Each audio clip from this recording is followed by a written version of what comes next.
Hello! Ayan, nagsawa na naman ako sa color ng hair ko, kaya pinalitan ko na naman siya. Ayan. Tingnan nyo, DIY hair color ko lang to. Ang color nito ay honey tea brown. Tignan nyo kung paano ko to ginawa. Watch it.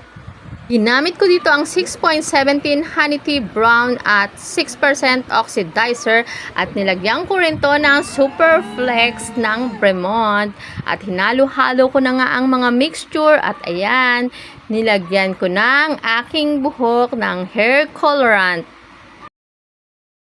Nakakangalay sa leeg pero tiis ganda. Oh my God! Ginusto mo yan.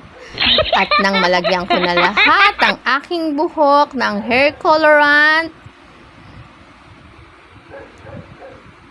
binalutan ko na ito ng plastic.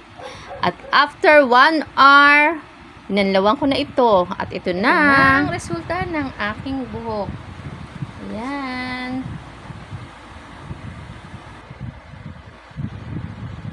Tipid sa parlor ang lola nyo. Thank you for watching.